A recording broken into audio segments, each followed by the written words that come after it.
뭐 라인은 이미 배웠습니다. 선 그리기죠. X라인이라는 게 새로 나왔습니다. 이게 뭐냐면 무한선이에요. 무한대로 선을 그리는 명령어입니다. 이거 굉장히 많이 써요. 자, 레이 반 무한선. 즉 X라인의 2분의 1이 되는 것. 그게 레이입니다. 렉탱 사각형 그리기. 폴리곤 정다각형. 기억나시죠? 한 변의 길이가 50인, 한 변의 길이가 100인 정육각형, 정팔각형, 정구각형 그리셨죠? 네, 이제는 폴리곤으로 그리시면 됩니다. 서클 원입니다. 아크는 호입니다. 엘립스는 타원입니다. 스플라인은 곡선이고요. 여기 하나 더 넣을까요? 도넛입니다. 필렛은 모 깎기, 챔퍼는 모 따기. 원래 필렛과 챔퍼는 드로잉 명령어가 아니라 모디파이 명령어, 즉 수정 명령어입니다. 근데 저 렉탱글에 이 필렛과 챔퍼가 있기 때문에 미리 같이 설명합니다. 자, 잠깐 시간 드릴 테니까 정리해 보세요. 보시죠. X라인은 여기 있습니다. 컨스트럭션 라인, 레이는 그냥 레이입니다. X라인은 무한대의 선입니다. 캐드가 물어봐요. 어포인트, 즉 통과점, 중심점을 물어보는 겁니다.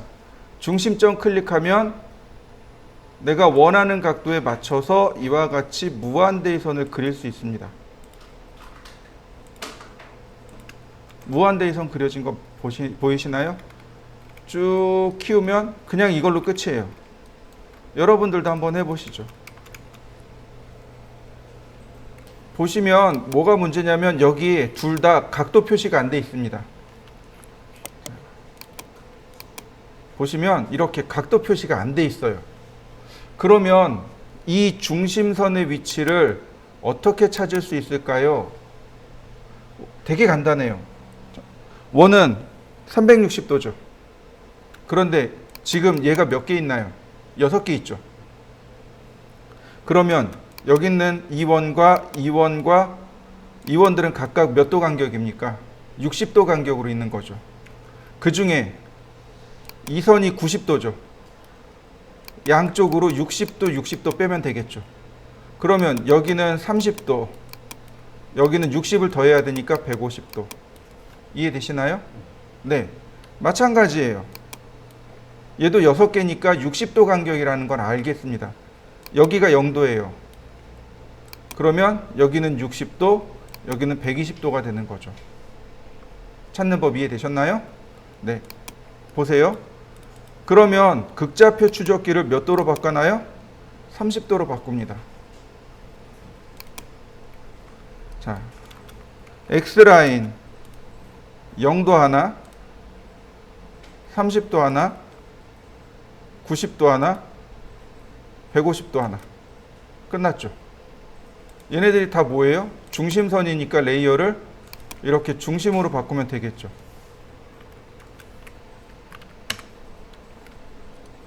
그 다음 서클 반지름 20,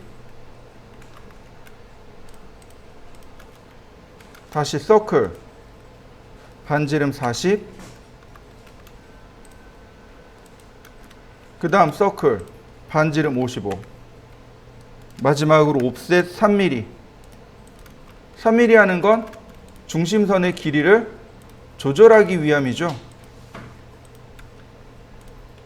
어떤가요? 금방 그려지는 거 맞습니까? 그 다음에 이제 서클 3.5mm, 서클, 다시 서클,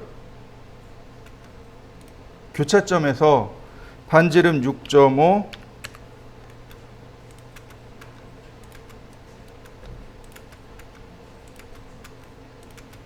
다시 교차점에서 반지름 10,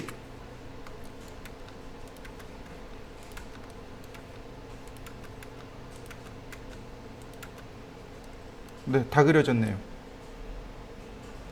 자, 못다한 건 다 과제물입니다.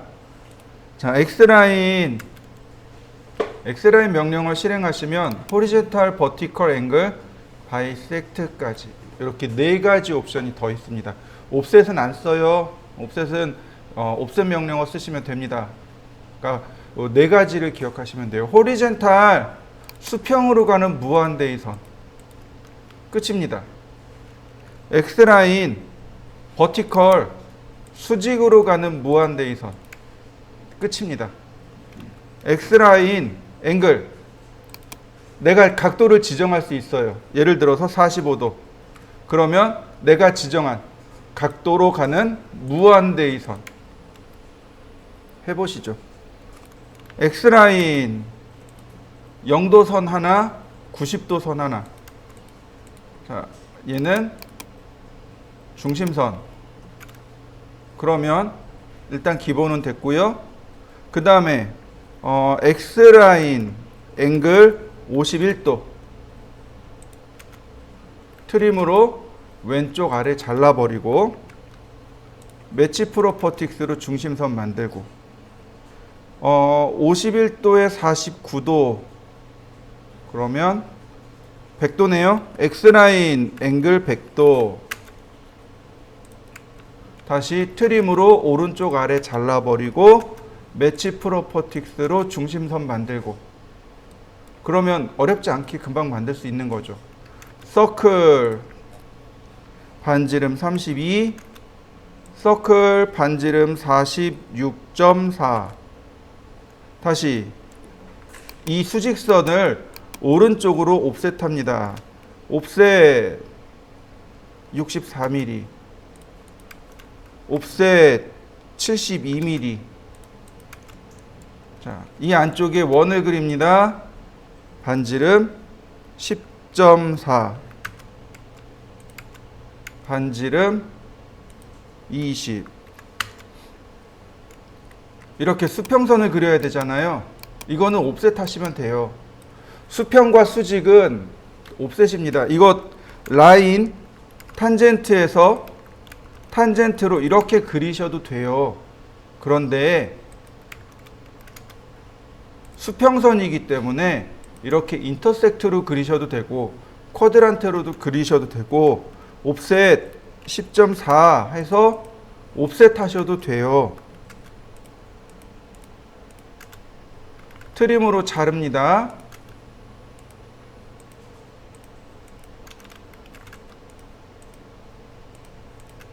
옵셋 20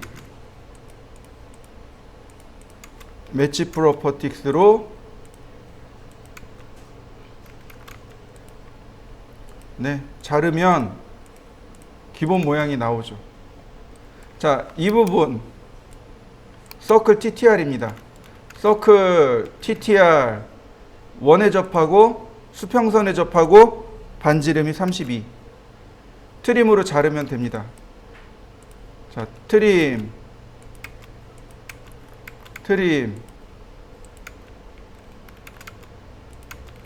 다시 볼까요? 서클 TTR 원에 접하고 수평선에 접하면서 반지름이 32 자, 트림으로 자르고 다시 트림으로 또 잘라내고 그럼 왼쪽에 기본 모양은 만들어졌고요. 서클 반지름 80 매치 프로퍼틱스 그 다음 서클 반지름 7.2 옵셋 7.2 역시 트림으로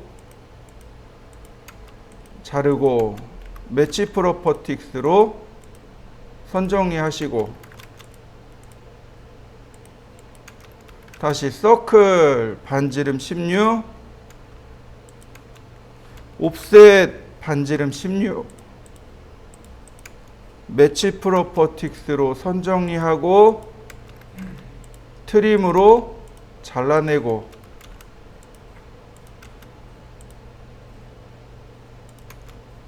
네. 옵셋 3mm 선 정리하려고 옵셋했습니다. 자, 이렇게요. 너무 길면 곤란하겠죠.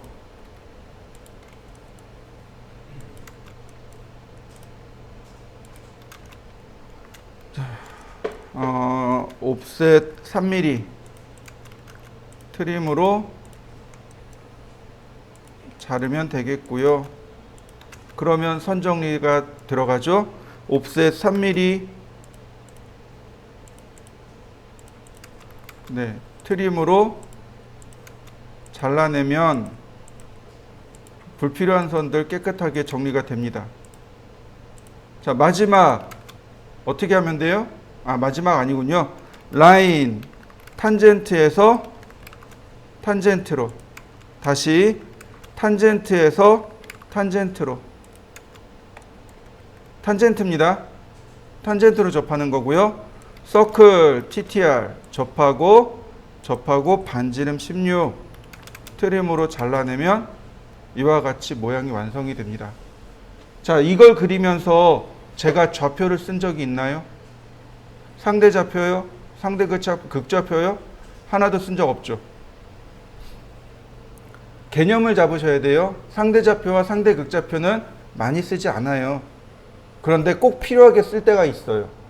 정말 꼭 필요하게 한 번씩 쓰니까 상대 좌표, 상대 극좌표는 꼭 기억하셔야 됩니다. 그러면 그걸 다 누가 대체했냐면 X라인이 대체해버린 겁니다. 한 10분 정도 시간 드릴 테니까 한번 해보시죠. 자, X라인에서 제가 하나 설명하지 않은 게 있습니다. 그게 뭐냐면 바이세크예요. 이건 뭐냐면 2등분선입니다. 2등분선이에요. 간혹 써요. 간혹 씁니다. 각도는 모르겠고 예를 들어서 여기 있는 이 사선과 이 사선의 중심선을 이렇게 그리고 싶어요. 이런 경우가 정말 혹간가다 한 번씩 나타납니다. 그럴 땐 방법이 없어요. 이제 그럴 때 쓰는 게 바이세크입니다. 자, 바이섹트를 누르신 다음에 원점, 첫 번째 점, 그 다음에 쭉 갑니다. 두 번째 점. 그러면 이렇게 2등분선이 만들어집니다. 다시 한번 볼까요? X라인, 바이섹트, 원점, 첫 번째 점, 그 다음에 쭉 올라갑니다. 그럼 2등분해서 올라가고 있는 거 보이시죠? 네, 2등분점. 바이섹트, 원점, 첫 번째 점, 그 다음 두 번째 점. 그러면 정확하게 2등분 하는 거 맞습니까? 한번 해보시죠. 이번엔 레이입니다. 레이는 반무한선입니다. 레이, 시작점 지정하고 통과점 지정하면 어떤가요? 반만 무한대로 가는 거 보이시나요? 이렇게 반만 무한대로 가는 선, 이것이 레이입니다. 레이는 끝입니다.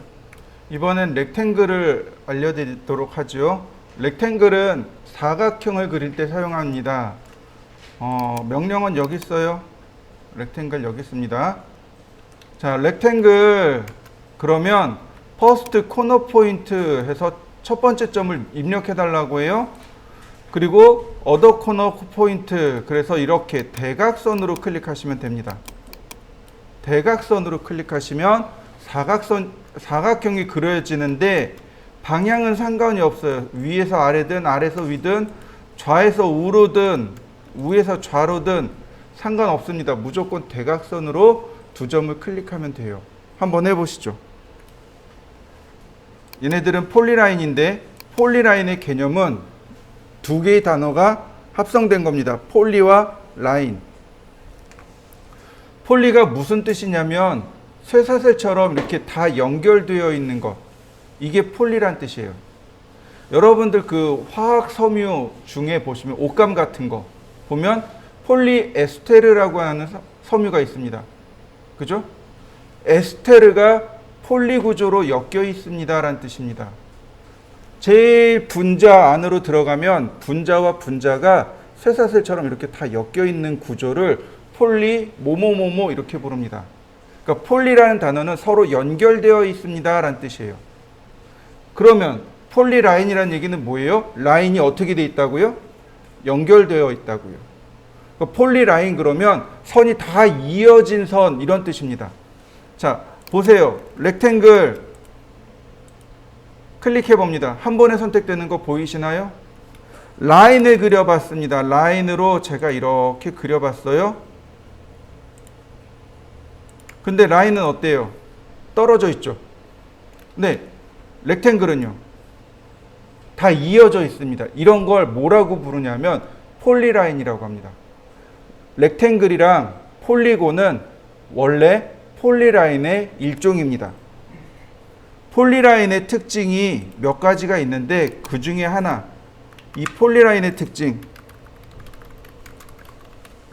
첫 번째가 하나로 연결되어 있습니다. 그 다음에 두 번째가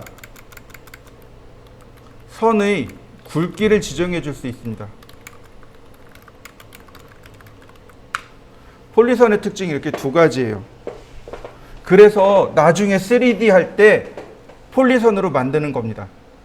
폴리선을 만들어 가지고 3D를 올리는 거예요. 되게 중요한 개념 중에 하나가 바로 이 폴리선인데 렉탱글하고 폴리곤이 바로 이 폴리선입니다. 자, 보세요. 렉탱글이라는 명령을 실행했습니다. 그러면 여기 5개의 옵션이 나오죠. 그죠? 이 중에 엘리베이션, 티크니스는 머릿속에서 지우세요. 이건 3D 명령어입니다. 엘리베이션이 무슨 뜻이냐면 고도란 뜻입니다. 고도예요. 예를 들어서 이런 거죠. 여러분, 우리가 지금 5층에 있잖아요. 1층에서 5층까지 뭐 타고 올라오셨나요? 엘리베이터 타고 올라왔죠. 엘리베이터하고 엘리베이션하고 뭔가 좀 이상하지 않나요? 같은 단어예요. 엘리베이션은 고도란 뜻이고 엘리베이터는 고도를 바꾸어주는 기계입니다. 엘리베이션은 머릿속에서 지우시고, 문제는 뭐냐면 이 티크니스하고 위드란 뜻이 이제 헷갈리는 개념 중에 하나입니다. 티크니스는 Z축으로의 두께를 말합니다. Z축의 두께고 위드가 바로 지금 말한 선의 폭입니다. 이렇게 얘기하죠. 도로에 가면 도로의 두께라고 하나요? 도로의 폭이라고 하나요? 타이어의 폭이라고 하나요? 타이어의 두께라고 하나요? 폭이라는 단어를 씁니다. 그럼 선의 두께라고 하나요? 선의 폭이라고 하나요? 선의 폭이라고 해야 됩니다. 사실은 굵기를 뜻하는 단어예요. 티크니스는 Z축으로 올라가는 두께를 말하는 거고 우리가 사용하는 게 바로 이 위드입니다. 선의 폭입니다. 예를 들어서 10mm 굵은 선 그려졌나요? 렉탱글 위드 0 맞습니까? 자, 한번 해보시죠. 자, 렉탱글 그러면 위드를 통해서 했었고요. 자, 보시면 챔퍼하고 필렛이라는 명령어가 나옵니다. 이게 원래 별도의 명령어가 있습니다. 제가 별도로 적어놨어요. 원래 별도의 명령어가 있습니다. 필렛과 챔퍼라는 별도의 명령어가 있습니다. 이게 렉탱글 안에 하나 들어간 겁니다. 실제로 필렛이라는 명령어를요 엄청 많이 씁니다. 여러분들 필렛을 배우고 나면 도면 그리는 신세계가 펼쳐질 거예요. 거짓말 같죠? 자, 먼저 필렛과 챔퍼에 대해서 설명해 드릴게요. 자, 필렛과 챔퍼 앞에 모자라는 말이 붙었습니다. 그죠? 모는 모서리란 뜻입니다. 모서리를 깎아내는 것, 그게 필렛이고, 챔퍼는 모서리를 잘라내는 것, 따내는 것. 이해되셨나요? 네, 다시 한번 설명합니다. 필렛은 모서리를 동글동글하게 깎는 것, 그게 필렛입니다. 챔퍼는 모서리를 각지게 따내는 것, 이게 챔퍼입니다. 자, 여러분들 눈앞에 모니터가 있습니다. 모니터 모서리가 만약에 날카롭다면 손으로 만질 수 있을까요? 없겠죠. 왜냐하면 날카로우면 100% 다 손 다칠 테니까요. 그죠? 그러면 다치지 않고 모니터를 만질 수 있게 하려는 방법은 어떻게 하면 돼요? 모서리를 동글동글하게 깎아내면 돼요. 그게 필렛입니다. 원래 필렛과 챔퍼는 제품이나 기계 쪽에서 나온 용어입니다. 정확하게는 기계 쪽에서 쓰던 용어예요. 쇠붙이를 다루는 거죠. 기계 쪽에서는. 기계 가공을 하면 쇠붙이를 가공을 하게 되면 모서리가 굉장히 날카롭습니다. 그러니까 작업자나 혹은 그것을 다루는 사람이 손 다치기가 너무 쉬워요. 그래서 모서리를 다치지 말라고 살짝 가공하는 것, 그게 필렛과 챔퍼입니다. 자, 여러분들 그 강화유리 아시죠? 문 중에 강화유리 어떤가요? 그 모서리가 각지게 싹 잘려져 있죠. 강화유리는 모서리를 동글동글하게 만들 수가 없어요. 그러니까 대략 45도 사선으로 모서리를 싹 따냅니다. 그게 챔퍼예요.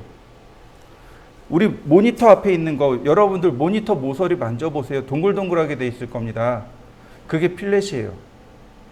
그게 필렛이고 모서리를 각지게 잘라놓은 건 챔퍼입니다. 그러니까 모서리가 두 개가 있어야 돼요. 제가 라인을 이렇게 그릴 겁니다. 라인, 그 다음 교차되게끔, 그 다음에 교차 안 되게끔. 자, 여러분들도 이렇게 한번 그려보시죠. 필렛이라는 명령을 실행하면 위에 읽어보셔야 됩니다. 이 위에 여기 있는 이 내용을 읽어보셔야 돼요. 뭐라고 써 있냐면 current setting, 현재 설정값, mode equal trim, 즉 잘라내기 상태란 뜻이고요. radius, 반지름은 0으로 잡혀 있습니다. 필렛은 모서리를 동글동글하게 한다고 했습니다. 그러니까 뭘 바꿔야 돼요? 라디어스를 바꿔야 됩니다. 항상 반지름을 바꾸셔야 돼요. 10. 그 다음 첫 번째 모서리, 두 번째 모서리. 맞습니까? 여러분들도 하나 해보시죠. 자, 선이 이렇게 넘쳐나죠? 필렛, 첫 번째 모서리, 두 번째 모서리. 선 정리되는 거 보이시나요? 이게 트림 모드입니다. 즉, 이렇게 필렛 될 동안 남는 부분들 있죠? 이 남는 부분들을 잘라줍니다. 이게 트림 모드예요. 당연히 노 트림 모드도 존재합니다. 일단 트림 모드요. 다시 보겠습니다. 그럼 여기는 어떻게 하나요? 선이 모자르잖아요. 보세요. 필렛 어떻게 되나요? 선이 연장되는 거 보이시나요? 네, 한번 해보시죠. 자, 한번 해보시죠. 필렛 반지름 10, 첫 번째, 두 번째, 다시 첫 번째, 두 번째, 다시 첫 번째, 두 번째. 깨끗하게 선 정리되는 거 보이시나요? 해보시죠. 필렛. 자, 이번엔 라디어스가 0입니다. 반지름 0으로 할 거예요. 될까요? 안 될까요? 모서리를 분명히 동글동글하게 만들어야 되니까 모서리가 라운드가 져야 된단 말이죠. 근데 반지름이 0이니까 라운드가 안 질 거란 말이죠. 그런데 나머지 얘네들은 어떻게 될까요? 보세요. 선 정리되는 거 보이세요? 라운드는 안 만들어져요. 왜냐하면 반지름이 0이니까. 그런데 이거 뭐예요? 트림 처리된 거잖아요. 다시 보세요. 선이 모자르죠? 될까요? 돼요. 이렇게요. 이건 뭐예요? 익스텐드예요. 필렛의 반지름이 0일 때는 트림과 익스텐드의 기능을 하게 됩니다. 그러니까 사용하는 방법이 달라져요. 트림하고, 그러니까 트림이 TR이죠. 엔터 2번 눌러야 되지만 얘는 어떻게 하면 돼요? F 한 번만 누르면 돼요. 속도가 달라지게 되는 겁니다. 자, 보세요. 우리 조금 아까 그렸던 걸 다시 그릴 겁니다.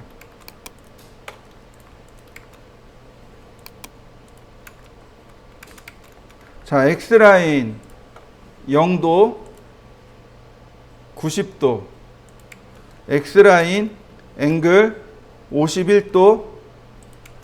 X라인 앵글 100도. 자, 선이 이렇게죠. 필렛. 그럼 여기 해결됐죠. 선이 삐뚤어졌어요. X라인 앵글 51도. X라인 앵글 100도. 필렛. 그럼 선 해결됐죠. 그 다음 옵셋 64mm, 옵셋 72mm, 서클 46.4mm, 서클 10.4mm, 그 다음에 20mm, 옵셋 20mm. 자, 매치 프로퍼틱스 필렛.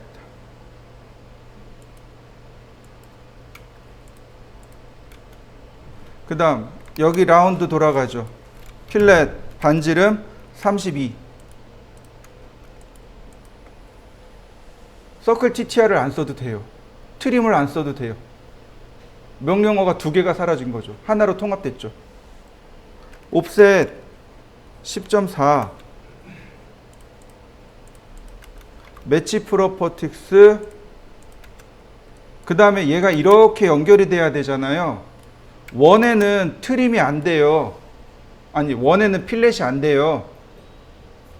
무슨 얘기냐면 필렛 반지름 2mm 그러면 이렇게밖에 안 돼요. 얘가 처리가 안 돼요. 그런데 이걸 응용하는 겁니다. 트림으로 이렇게 조금씩 잘라주세요. 필렛 반지름 0. 아이고.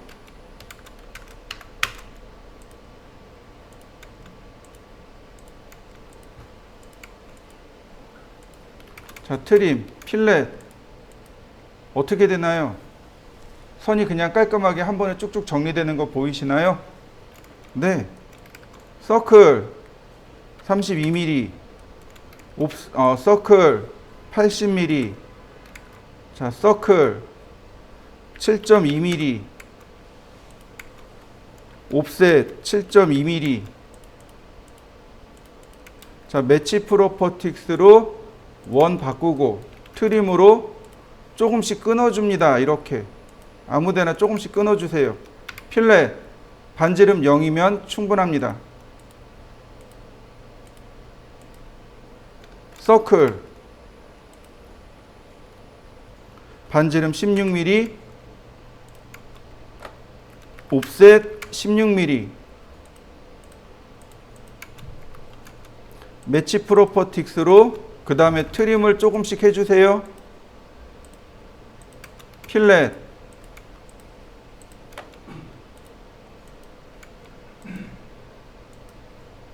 네. 여기는 서클 TTR 밖에 안 돼요.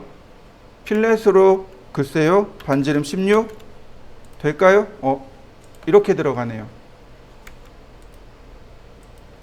필렛 반지름 0.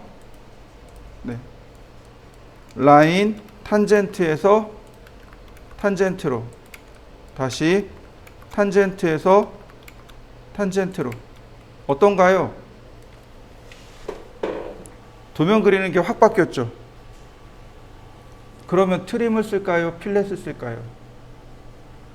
필렛을 쓰는 그 확률이 훨씬 더 높아져요. 정말 많은 사람들이 필렛을 씁니다. 트림 익스텐드 대신에. 필렛을 쓰는 이유 중에 하나가 서클의 TTR도 같이 되거든요. 그러니까 필렛을 쓸 수밖에 없는 거죠. 필렛을 하면 서클 TTR, 트림이 같이 되거든요. 혹은 익스텐드가 되거나. 제가 처음에 그랬죠. 필렛을 쓰면 도면 그리는 게 달라진다고. 달라지기 시작할 겁니다. 한번 해보세요. 이번엔 챔퍼를 한번 해보죠. 똑같아요.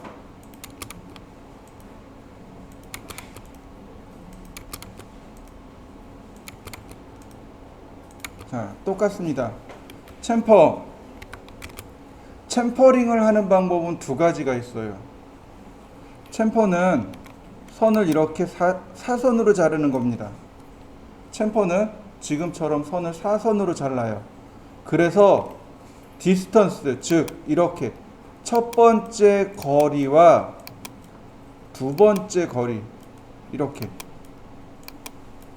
그러면 사선으로 그릴 수 있겠죠. 이게 디스턴스 방식입니다. 첫 번째 거리와 두 번째 거리를 넣으면 돼요. 두 번째 방법은 첫 번째는 거리입니다. 그런데 여기 사이각도, 이걸 앵글 방식이라고 합니다. 이렇게 사이각도를 넣어서 챔퍼링 하는 방법이 하나 또 있습니다. 자, 보세요. 챔퍼링, 챔퍼 보시면 역시 트림 모드로 되어 있고요. 디스턴스 1, 0이고 디스턴스 2, 0입니다. 보시면 디스턴스와 앵글 두 가지가 있죠. 디스턴스를 누릅니다. 10, 엔터, 10, 엔터. 자, 클릭하고 클릭하고 사선으로 잘리는 거 보이시나요? 첫 번째 여기를 눌렀습니다. 그러니까 가장 가까운 끝점에서 10mm. 두 번째를 누릅니다. 가장 가까운 끝점에서 10mm. 이렇게 됩니다. 다시 볼까요? 챔퍼. 똑같아요. 챔퍼. 이해되시나요? 다시 보겠습니다. 챔퍼, 앵글. 각도 방식인 거죠. 첫 번째는 거리입니다. 10mm. 두 번째는 각도입니다. 45도. 그러니까 첫 번째는 10mm 뒤로 가고 사이각 45도. 10mm 뒤로 가고 45도. 10mm 뒤로 가고 45도. 이렇게 되는 겁니다. 자, 두 가지 방법이 있어요. 챔퍼는 두 가지 방법이 있습니다. 자, 한번 해보시죠. 다시 렉탱으로 들어갑니다. 렉탱글 보시면 여기도 챔퍼가 있고 필렛이 있어요. 필렛 반지름 10mm. 그러면 모서리 동글동글한 사각형 그려지는 거 맞습니까? 다시 봅니다. 렉탱 필렛 0. 각진 거 맞죠? 필렛 반지름 10mm. 그래 놓고 보니까 여기에 뭐가 있어요? 폴리라인이라는 게 있단 말이죠. 폴리라인으로 클릭.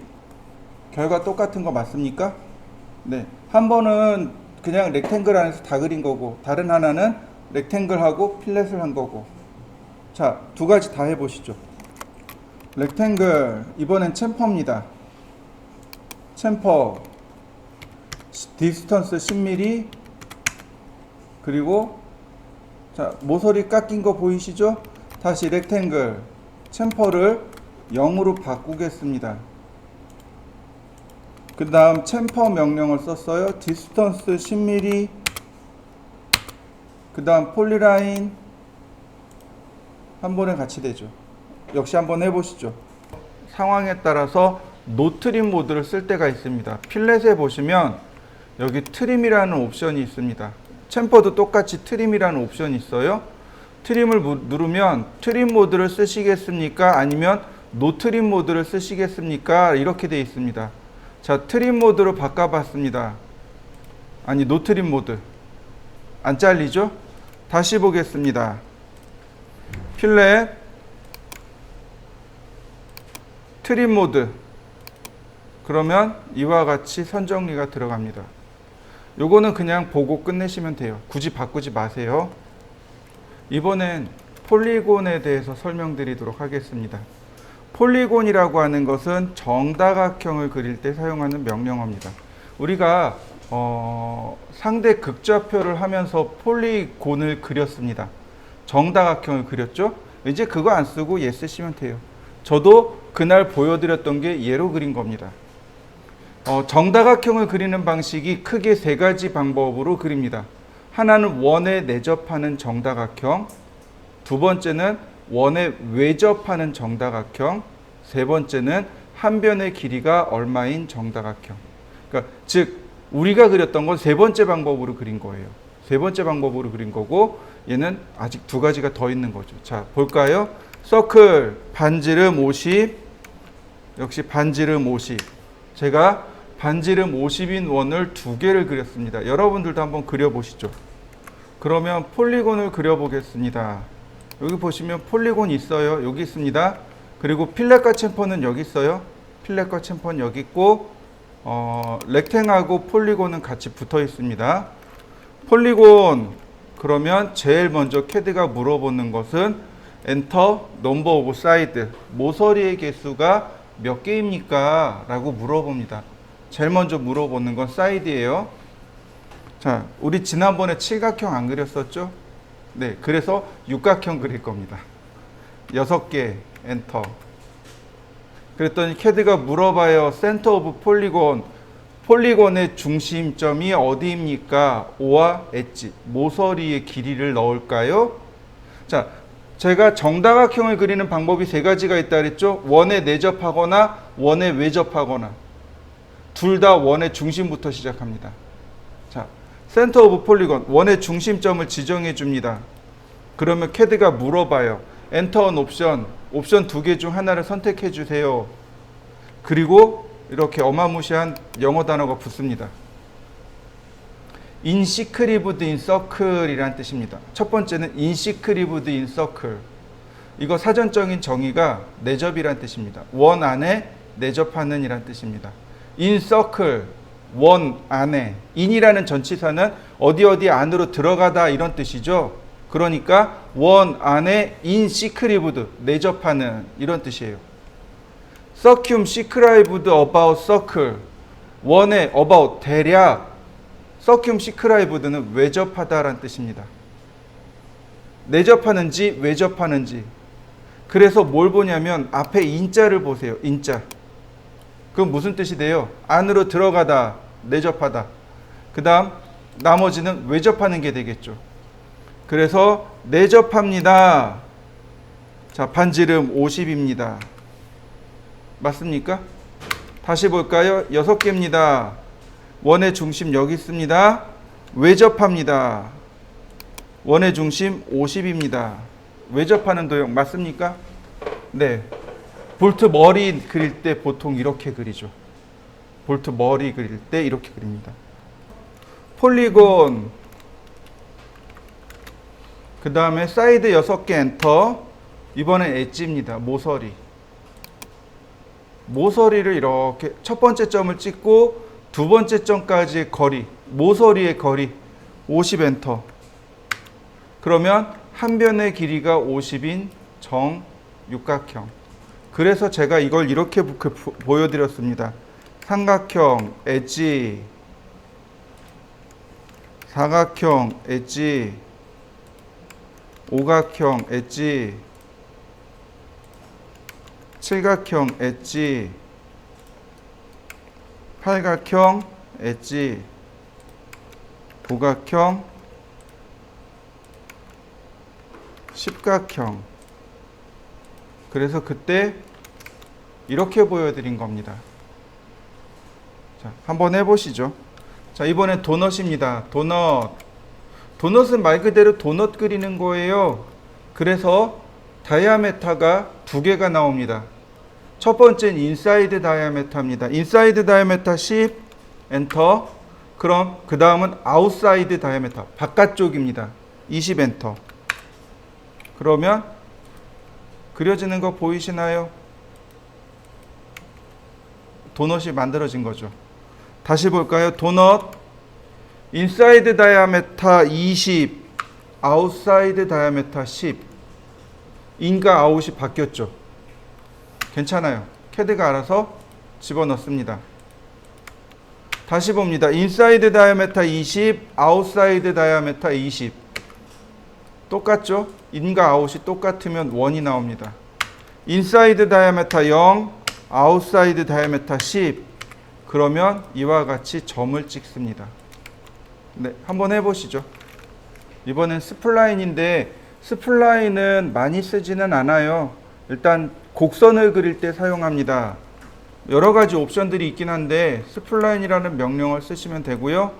이렇게 코너를 클릭하면 이와 같이 곡선들이 그려집니다. 곡선 그릴 때 써요. 자, 한번 해보시죠. 스플라인에는요, 자, 메소드라는 것이 있습니다. 방법이라는 게 있어요. 눌러보시면 피트 커브하고 CV 커브하고 두 가지가 있습니다. 지금은 피트 커브예요. 차이가 뭐냐면 피트 커브는 내가 클릭한 정점을 통과하는 곡선이 피트 커브고, CV 커브는 내가 지정한 모서리, 그러니까 지정한 점과 점 사이를 접선으로 들어가는 곡선을 CV 커브라고 합니다. CV 커브로 바꾸시면은요, 조금 더 곡선이 이렇게 완만해집니다. 완만한 곡선으로 만들어지게 돼요. CV 커브는 조금 더 완만하고, 피트 커브는 좀 곡선이 급격하게 들어가게 돼요. 타원인데요. 타원을 그리는 방법이 네, 두 가지가 있는데, 자, 보시죠. 제가 X라인을 그렸습니다. 그리고 서클을 두 개를 그릴 겁니다.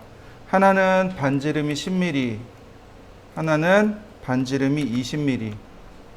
트림으로, 그 다음 트림으로 이렇게 잘랐습니다. 자, 이렇게요. 즉 20mm짜리, 그러니까 직경이 40mm에 직경이 20mm짜리 이렇게 지나가는 타원을 그리고 싶어요. 타원은 여기 있습니다. 센터 방식이 있고 엔드 방식이 있고, 센터 방식은 이렇습니다. 타원의 중심점과 타원의 끝점, 그 다음 타원의 끝점. 그럼 됩니다. 두 번째 방식은요, 엔드 방식입니다. 끝점에서 끝점까지 연결을 한 다음 반대편 축에 끝점까지 이어주시면 돼요.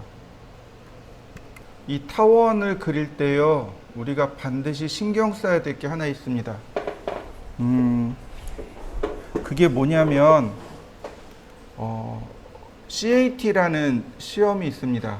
혹시 이제 우리 젊은 학생들, 그러니까 20대 이제 초반의 학생들은 이제 취업을 하기 위해선 자격증이 필요한데, 그때 이제 딸 수 있는 자격증 하나가 바로 CAT 자격증입니다. 이 CAT 자격증에는 타원 그리는 방법이 반드시 나와요. 지금부터 타원 그리는 방법을 알려드릴 텐데 잘 보고 한번 따라서 해보세요. 자, 제가 뭘 그릴 거냐면 여기에다가 원 기둥을 하나 그릴 겁니다. 자, X라인, 호리젠탈, 그 다음 옵셋 10mm. 그러면 이렇게 생긴 원기둥이 하나 있습니다. 간단하죠? 10mm짜리니까 X라인, 버티컬, 매치 프로퍼틱스 이렇게 생겼겠죠. 라인, 자, 필렛, 반지름 0. 자, 이렇게 생긴 거죠. 맞습니까? 원기둥이니까 원을 옆에서 보면 이렇게 네모나게 보입니다. 그런데 이쪽에서 보게 되면 원이 보이는 거죠. 자, 이렇게 보시면 돼요. 자, 보세요. 원기둥이죠. 그런데 옆에서 보니까 어때요? 사각형으로 보이죠. 그런데 옆에서 보면 어때요? 원으로 보이죠. 네, 이걸 표시한 겁니다. 이게 이제 설계를 할 때 정투상이라고 합니다. 반드시 설계를 하려면 정투상을 하셔야 돼요. 그리고 CAT 2급은 정투상을 시험 보는 겁니다. 네, 자, 제가 이때 여기에다가, 그러니까 얘가 앞에서 본 모양이라면 위에서 본 모양도 있고 오른쪽에서 본 모양도 있겠죠. 자, 45도 사선을 하나 그립니다. 이렇게요. 45도 사선으로 그렸을 때 얘가 이렇게 똑같이 가요. 옵셋 10mm, 라인, 필렛 이렇게 됩니다. 45도 사선으로 갔을 때 모양이 이렇게 쫓아가게 돼요. 자, 제가 라인을 30도, 즉 이렇게 30도로 여기 중간에 잘랐습니다. 필렛 이렇게 중간에 잘랐어요. 그러면 이쪽에선 어떻게 보일까요? 이렇게 바라봤을 때 상상이 잘 안 가죠. 자, 여러분들 흔하게 할 수 있는 거, 설날에 가래떡 뽑아오죠. 가래떡이라고 생각해 보시죠. 떡국떡 만들려면 어떻게 돼요? 가래떡을 이렇게 사선으로 썰죠. 네, 그렇게 사선으로 썰었어요. 그러면 그 사선으로 썰은 그 단면이 있겠죠. 그 단면 모습이 뭡니까? 혹시 아세요? 그게 타원입니다. 떡국떡을 사선으로 이렇게 썰면 그게 타원이에요. 이해되시나요? 네, 그게 타원이에요. 그러니까 떡국떡이 바로 타원이에요. 그게 타원인 겁니다. 자, 보세요. 타원의 중심은 여기 있습니다. 왜냐고요? 원의 중심이, 그러니까 사선, 내가 자른 이 사선과 원의 중심이 만난 곳, 여기가 곧 타원의 중심이 됩니다. 그리고 타원의 가장 먼 부분, 바로 여기 끝부분, 여기 이렇게 됩니다. 타원의 양 끝점, 그 다음 중심점. 그래서 이 상태에서 타원을 그리는 겁니다. 이렇게. 또는 센터 방식이라면 중심점, 끝점, 끝점. 네. 다 그렸으면 이제 삭제, 필렛. 네, 이런 모습이 됩니다. 이게 타원의 의미입니다. 이해되셨나요? 원 기둥을 사선으로 잘랐을 때 그 자른 면이 바로 타원으로 나타납니다. 그게 타원의 정의예요. 우리가 일상생활에서 타원은 타원이고 원은 원이고 이렇게 생활하지만 설계할 때는 그렇지 않아요. 원기둥을 사선으로 자르면 그 단면이 타원으로 나옵니다. 그래서 이 타원을 체크하는 것, 이 타원을 그리는 것, 설계할 때 이런 타원의 모습들이 나타나게 돼요. 그래서 CAT 2급 시험 볼 때는 이 타원 그리는 게 2개 이상 나옵니다. 일단 이거 정투상은 요거는 나중에 다시 하겠습니다. 왜냐하면 우리가 정투상을 안 배웠거든요. 그러니까 정투상을 제가 설명한 뒤에 얘를 해보도록 하겠습니다. 자, 다음 아크 명령어로 넘어가겠습니다. X라인 0도, 90도, 그 다음에 120도, 서클, 반지름 50, 그 다음에 제가 트림으로 잘랐습니다. 자, 여러분들도 이렇게 하나 만들어 보시죠.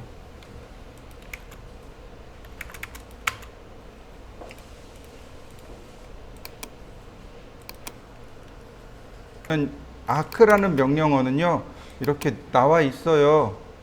끝점과 중심점 나와 있습니다. 근데 리본 메뉴가 훨씬 더 잘 정리되어 있어요. 그래서 리본으로 설명할 겁니다. 아크를 그리는 방법은 간단합니다. 무조건 점 3개를 입력하면 돼요. 점 3개 입력하면 아크는 그려집니다. 자, 보세요. 맨 처음에 3포인트라고 있습니다. 첫 번째 점, 두 번째 점, 세 번째 점. 맞습니까? 여러분들도 한번 해보시죠. 자, 맨 아래 보면 continue라는 게 있어요. 이건 뭐냐면 아크를 그리고 나면 이 뒤로 연장해서 그리는 걸 말합니다. 이렇게 연결해서 계속 continue로 그리는 거. continue가 연결하다, 이어지다 이런 뜻이죠. 그러니까 이렇게 연결해서 그릴 수 있어요. 이건 continue입니다. 자, 그리고 다시 봅시다. 보면 제일 첫 번째 점, 아크를 그리려면 무조건 점 3개가 들어가야 돼요.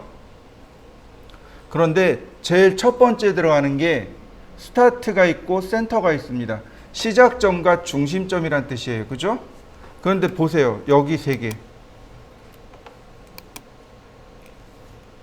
스타트, 센터, 엔드, 센터, 스타트, 엔드. 스타트, 센터, 엔드, 센터, 스타트, 엔드. 어때요? 첫 번째 입력하는 값과 두 번째 입력하는 값이 같죠. 첫 번째로 입력하느냐, 두 번째로 입력하느냐, 바로 그 차이입니다. 스타트 센터 앵글, 센터 스타트 앵글.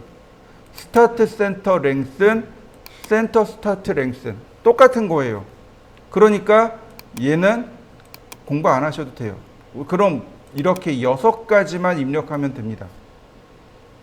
시작점, 중심점, 끝점. 시작점, 중심점, 각도, 시작점, 중심점, 길이. 그 다음 시작점, 끝점, 각도, 시작점, 끝점, 접선 방향, 시작점, 끝점, 반지름. 이렇게 되는 겁니다. 자, 하나씩 할 테니까 잘 보세요. 시작점, 중심점, 끝점입니다. 시작점, 중심점, 그 다음에 끝점. 맞나요? 네. 다시 보겠습니다. 시작점, 중심점, 각도. 시작점, 중심점, 각도 120도. 맞습니까? 다시 봅니다. 시작점, 중심점, 길이. 자, 이 랭스가 문제예요.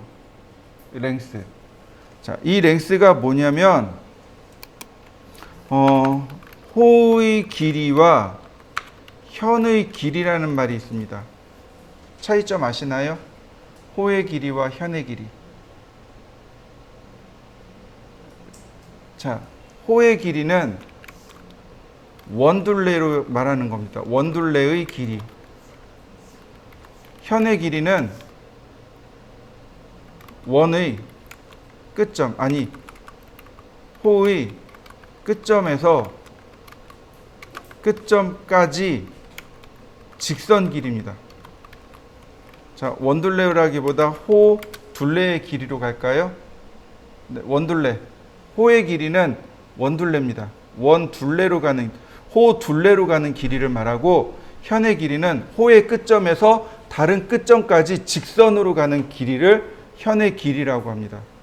네, 랭슨이 바로 얘입니다. 랭슨이 현의 길이입니다. 이해되셨나요? 호의 길이와 현의 길이를 잘 구별하시면 되는데, 이렇게 보시면 돼요. 현이 줄현자입니다. 줄현자예요. 그러니까 어떤 게 있냐면 현악기라는 게 존재해요. 기타나 바이올린이나 이런 거 다 현악기죠. 줄을 튕겨서 나오는 악기. 아까 제가 현이 줄현자라 그랬죠? 네. 현악기 어때요? 양끝점을 묶어놓고 튕기는 거죠. 줄을 튕기는 거죠. 얘도 어때요? 호의 양끝점을 묶고 직선으로 갔습니다. 그 모양이 꼭 뭐 같아요? 줄이 돼버린 거죠. 그래서 현의 길이라고 하는 겁니다. 여기서 말하는 랭슨이 바로 현의 길이입니다. 그럼 생각해 보시죠. 원이 이렇게 그려지는데 여기서부터 여기가 지름이에요. 이거보다 더 길 수 있을까요? 현의 길이가? 안 되는 거죠. 지금 제가 이거 반지름 50mm로 그렸단 말이에요. 그럼 현의 길이는 최대 100mm밖에 안 나오는 거죠. 만약에 100.1mm가 나오면 그릴 수가 없는 거죠. 그러니까 0.1mm라도 0.01mm라도 커져 버리면 안 그려지는 겁니다. 보세요. 시작점, 중심점 100mm. 맞습니까? 딱 반지름이죠. 다시 봅니다. 시작점, 중심점 100.0001mm. 안 돼요. 인벌브드가 나옵니다. 이해를 못하는 거죠. 자, 시작점, 중심점 이렇게 현의 길이로 그릴 수 있는 거죠. 자, 다시 또 봅시다. 이제 마지막 3개만 하면 돼요. 시작점, 끝점, 각도입니다. 시작점, 끝점, 그 다음에 각도 120도. 그러면 금방 그려지겠죠. 왜냐면 애초에 이 사선 자체를 120도로 그려놓은 거죠. 그러니까 금방 확인할 수 있을 겁니다. 근데 이제부터 얘가 조금 애매한 거예요. 다이렉션이라는 것이 있는데 얘는 접선 방향을 말합니다. 시작점, 끝점, 그리고 이렇게 접선 방향으로 그리는 겁니다. 어떤 방법이 있는 게 아니고 이렇게 그냥 접선 방향으로 그리는 걸 말합니다.